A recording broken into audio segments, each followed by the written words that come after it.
Huh? All right, guys, so we're going to cover this and one other concept today, and then we are actually done with Chapter 4. So then why do we have Friday, Monday, Tuesday? Yes. Study for a test. Oh, there is. Oh, where's my backpack? Oh, no. I forgot my backpack. I got you. No, you got it. Hey, you don't Right, half the times you don't even come to class. Yeah, but you just sleep.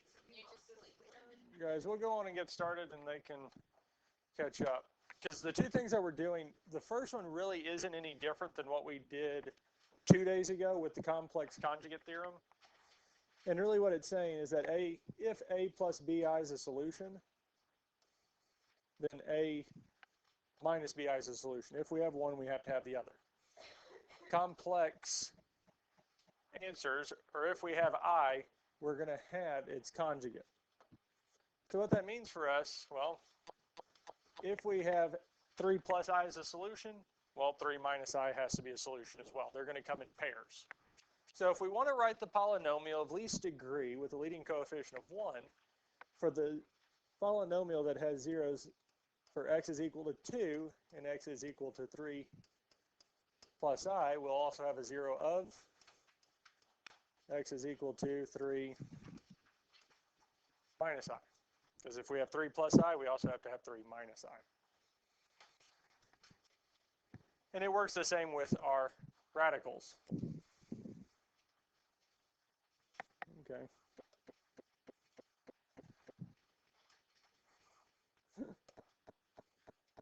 There we go. Now, the first thing that we'll have to do is get all of these equal to 0.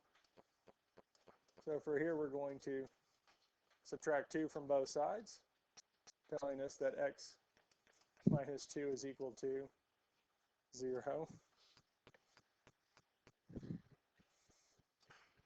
And then for here, we're going to have to do the same thing. We're going to have to get it equal to 0, but it's going to take a few steps. So the first thing we'll have to do here is subtract 3 from both sides, which will tell us that x minus 3 is equal to I. And then we'll need to subtract I from both sides, telling us that x minus 3 minus I is equal to 0.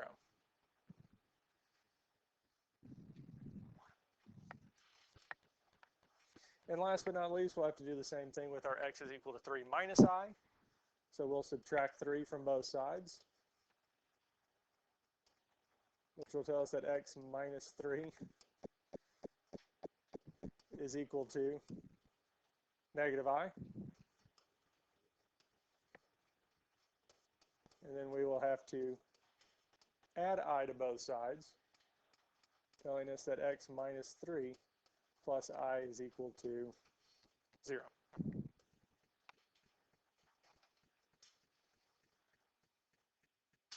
Any questions on any of this here? Because we want to get them all equal to 0 so that we can multiply them together to get the polynomial. We ready for the next part? Well, the next part is just going to be multiplying them together. So we would have x minus 2 times x minus 3 minus I times x minus 3 plus I is equal to 0.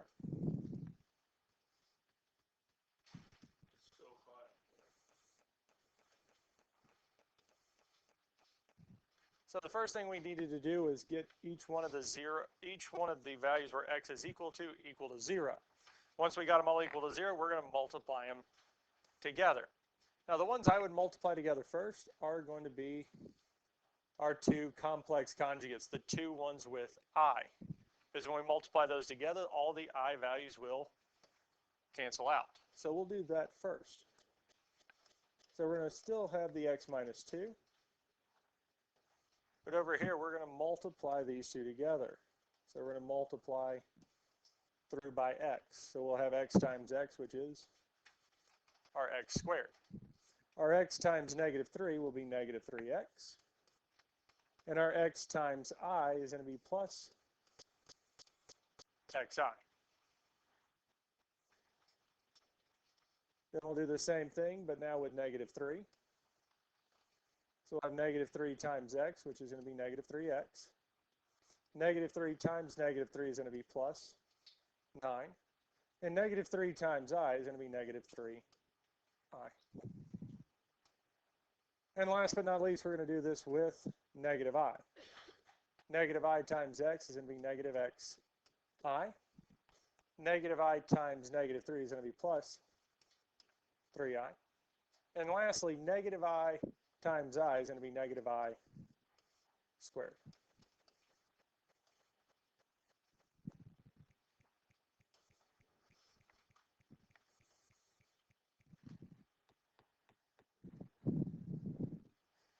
Any questions on this here so far? And when we look at this here, xi, well, apparently it's going to do that. Xi and negative xi will cancel out. Negative 3i and 3i are going to cancel out. They're going to become 0. Now, if we remember back to negative I, or I squared, well, I squared is just negative 1. Because I is the square root of negative 1. So the square root of negative 1 squared is just going to become negative 1. Any questions on how we simplify as i's? So now we can combine our like terms. So x squared is going to be by itself. Now we do have negative 3x minus 3x, which would give us negative 6x. Now we have the positive 9, and we're minusing negative 1. Well, if we minus a negative 1, it's the same as adding 1, because the negative and negative make a positive. So really we can just say that this is plus 1. So 9 plus 1 is plus 10 is equal to 0.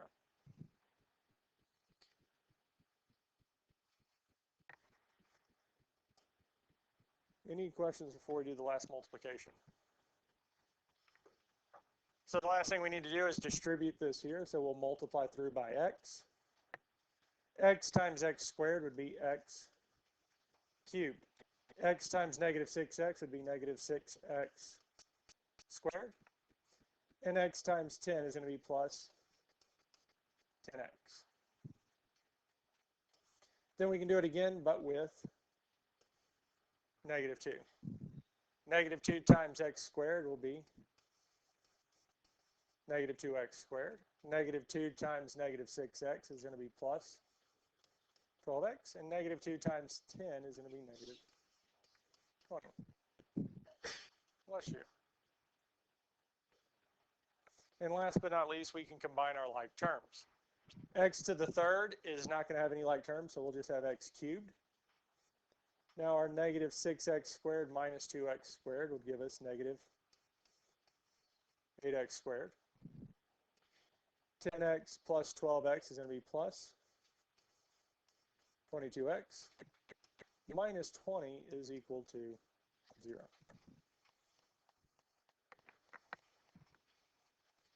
How are we doing?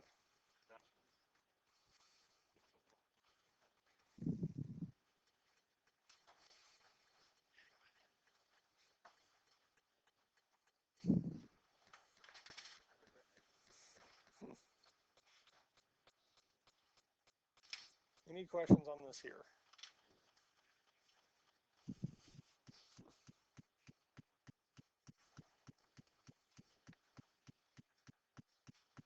Do we want to see another example of one of these here?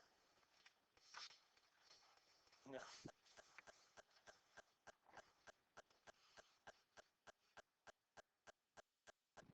Because all of these will work the exact same. So we can do this one here.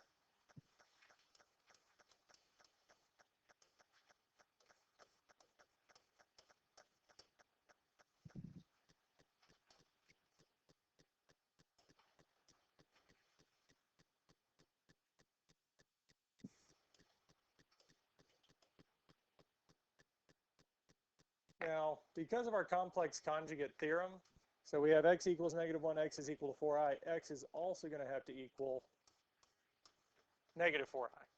Because if a plus bi is a solution, a minus bi is a solution as well.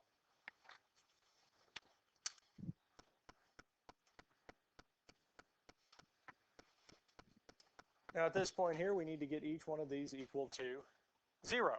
So here we would add 1 to both sides, which will tell me that x plus 1 is equal to 0. And we have it equal to 0. So we'll move on to the next one. And this one here, to get it equal to 0, we would minus 4i from both sides, which will tell me that x minus 4i is equal to 0. And the last one here, we wouldn't minus 4i from both sides. We're going to add 4i to both sides, which will tell us that x plus 4i is equal to 0. So again, we wanted to get each one of these equal to 0. And now that we have them equal to 0, we can multiply them together. So we'll do x plus 1 times x minus 4i times x plus 4i is equal to 0. Now when we do this multiplication, we want to do the complex conjugates first. So the ones with I, we're going to multiply together first. We'll leave the x plus 1 for later. So the first thing we'll do is distribute the x. Well, x times x is x squared. X times our plus 4i is going to be plus 4xi. And then we'll do negative 4i times x, which will be negative 4xi. And last but not least, negative 4i times 4i is going to be negative 16i squared is equal to 0.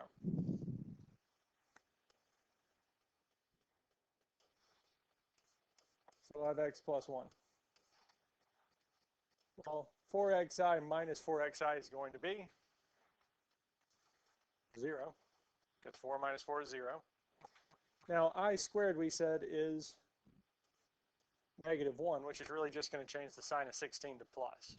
I wrote negative 1 above the last one because it's hard to just change the sign and mark it out, especially if there's not a number written in front of I. So it's kind of a way to keep track of it. But really what we're left with is what? X squared plus 16 is equal to 0. Any questions on this here? All right, well, we have the last multiplication. So we multiply through by x. X times x squared is x cubed. X times 16 is plus 16x. 1 times x squared is plus x squared, and 1 times 16 is plus 16 is equal to 0. Do we have any like terms in this here? Well, no. So we could leave it as this here, but let's go on and write it in standard form. If I can write it in standard form, if this will let me. Because it would be x cubed plus x squared plus 16x plus 16 is equal to 0. I just reordered it so that the variables went from highest to lowest power. Questions on this here?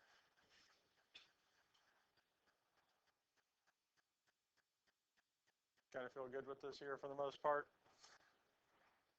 For this here, for the most part, isn't so much that it's overly complicated in what we have to do. It's just a lot of little steps all the way through. We have to set each one of what x is equal to, move it over, and then multiply them all together. Any questions on this here?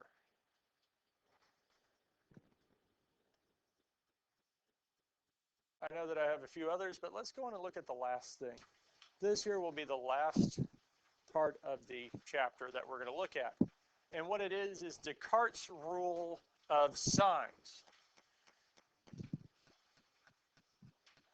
And what this tells us, and what this rule tells us, is that if we have a polynomial, a higher degree polynomial function, with real coefficients, so real number coefficients, then the number of positive real zeros is equal to the number of changes in the sign of the coefficients f of x, or is less than it by an even number.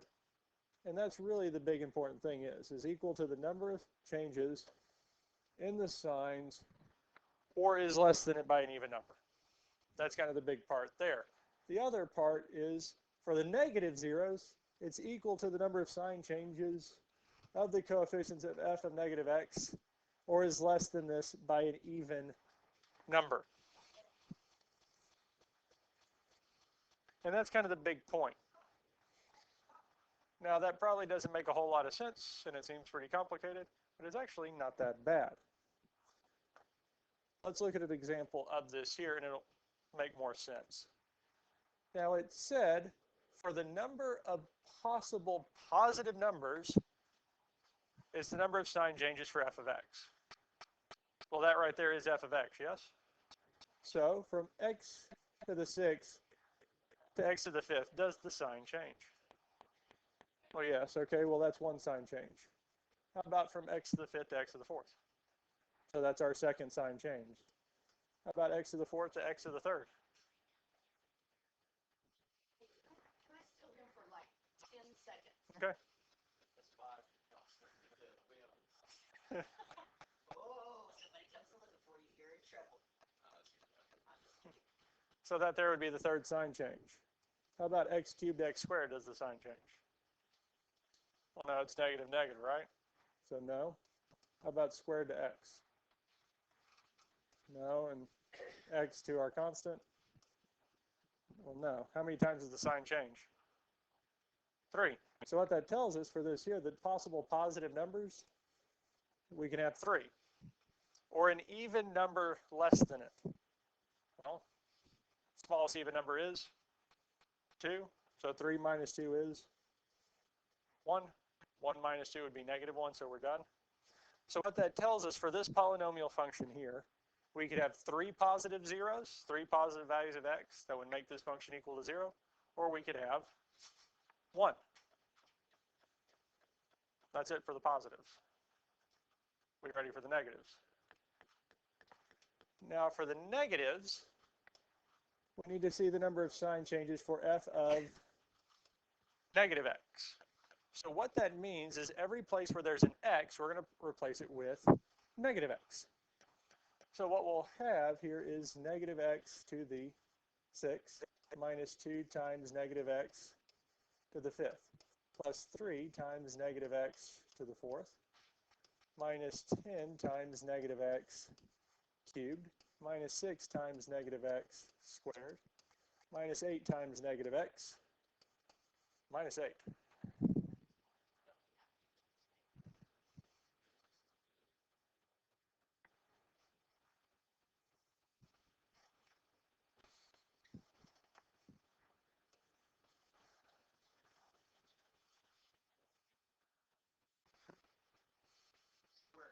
We're haggling over these Legos.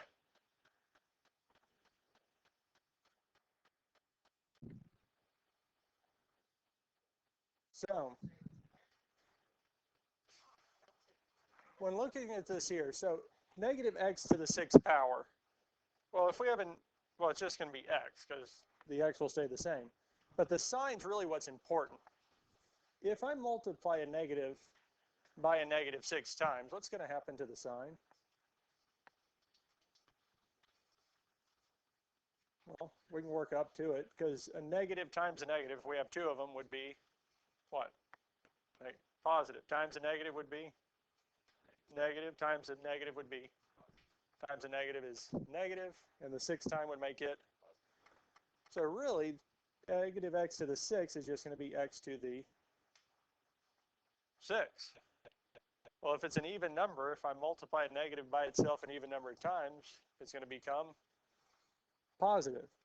So really, x, the 6th power, 4th power, and square, it's just going to become positive, or whatever the sign is. It's not going to change.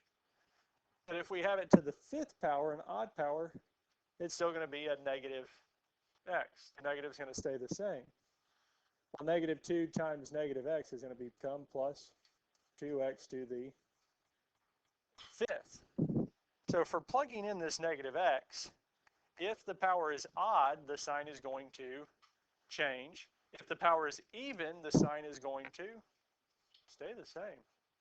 Because if the power is even, it's not going to change the sign in front of the number. If it's odd, it's going to change it from positive to negative or negative to positive. So for this next one here, plus 3 times negative x to the fourth, well, it's just going to become plus 3x to the fourth because the power is even. It's not going to change the sign. But the next one here is to the third power. Well, that is odd. So it's going to change the sign from negative 10 to plus 10x cubed. The next power is even, so the sign will stay the same, negative 6x squared. Negative 8 times negative x is just going to become plus 8x minus 8. Any questions on how we simplified these negatives for the negative x? Does that kind of make sense with powers? Now, if it does, what we need to do is count the number of sign changes. From the 6th to the 5th, well, we don't have it because it's positive to positive. From the 5th to the 4th power, well, no, it's positive to positive. From the 4th to the 3rd, well, no. But from the 3rd, x cubed to x squared, we do have our first because it's going from positive to negative. From x squared to x, it's going from negative to positive. And from x to our constant term would give us our third one. So what that tells us is our negative possible solutions could be 3, or an even number less than it, which we can use 2. So 3 minus 2 is 1. And if we do 1 minus 2, well, we get a negative. We can't have a negative number of solutions, so this is it. Our number of choices are 3 and 1 or 3 and 1. Questions on how we found this? Okay. Now, how we actually set the answer up is going to be in a table. Because we could have our positives, our negatives, and our complex. Because our complex is going to be the answers with I. What is the most possible positive numbers that we could have? What's the most negative numbers we could have? 3, right? Because 3 and 3 was the most that we could have of each, yes? What is the degree of this function? 6. So how many answers should we have? So if I have 3 positive and 3 negative, do I have them all? So that means I will have 0 complex. And complex will always be in groups of 2. Now, what we can do next to get the rest of them is we can subtract 2 from 3 for the negatives and get 1 because we could have 3 or 1. So we could also have the case where we have 3 positive and 1 negative, which gives me a total of, how many do I need? 6, so I need 2 more.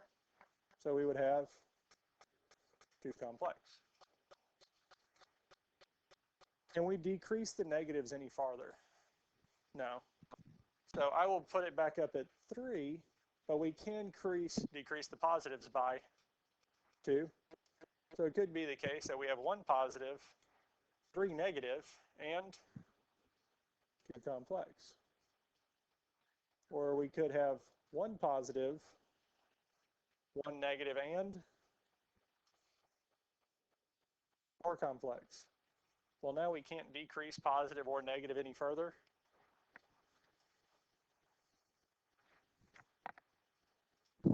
And that's it. And this is kind of helpful because when we're starting to look for solutions, if it doesn't show up on the table in the negative 10 to 10, we can kind of see what other possible choices or combinations can we have. Any other questions on this here?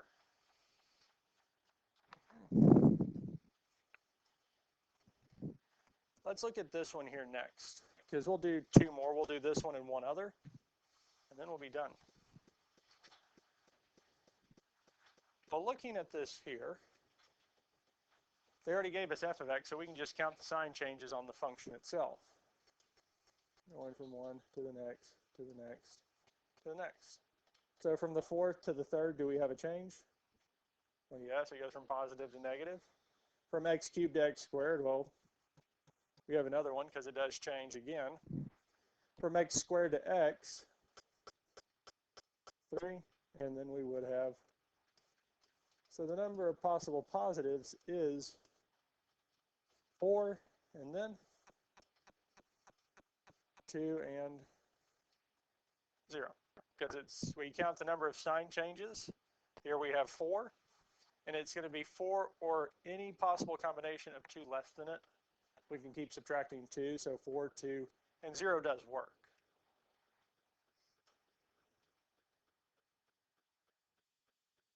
Now we need to find the possible negatives. So f of negative x.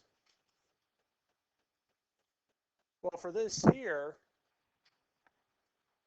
we can look at the powers. Because as we said on the last one, if the power is even, the sign won't change. But if the power is odd, the sign is going to change. So our first one is x to the fourth. Well, since it's even, the sign's not going to change, so it'll stay 3x to the fourth. Now the next one is x cubed. Well, cubed is an odd power, so the sign will change. Since it's negative 7, it's going to become positive 7 x to the third. The next one is x squared. Well, x squared is even, so the sign will stay the same, plus x squared. X is odd because it's to the first power, so the sign will change from negative to positive, and then we have plus 8. Does the sign change at all anywhere in this? No, because they're all positive, because x to the fourth to x cubed, positive to positive, it doesn't change. X cubed to x squared is positive to positive. X squared to x is still positive to positive, and 13 x to 8 is still positive. So the number of negatives is 0. We don't have any.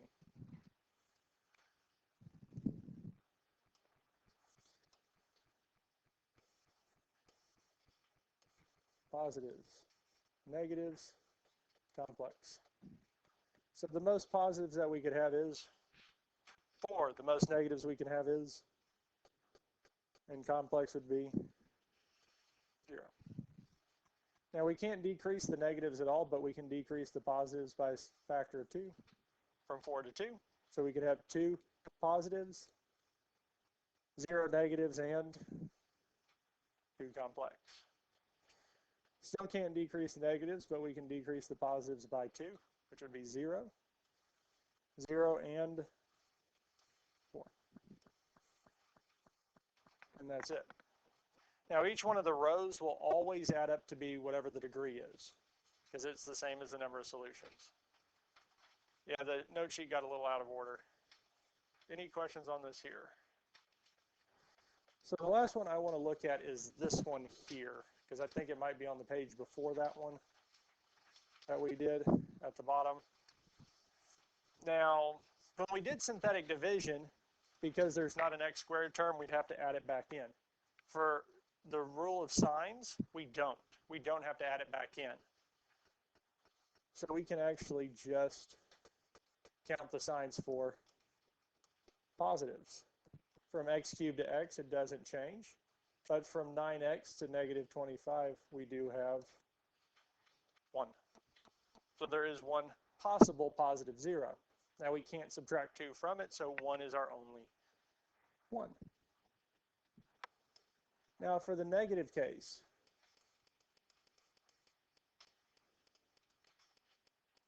now our first variable is x cubed. Since the power is odd, we would change the sign from positive to negative.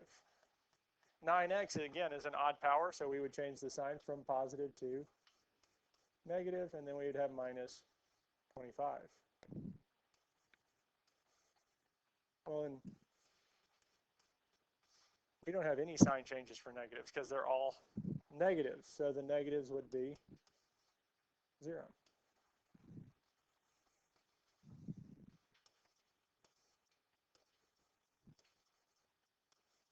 So for our setup for this year, the most positives we could have is 1.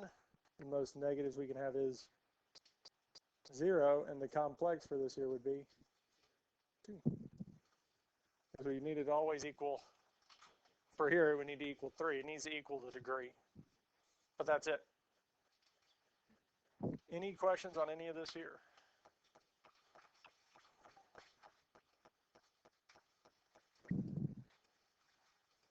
And that is it.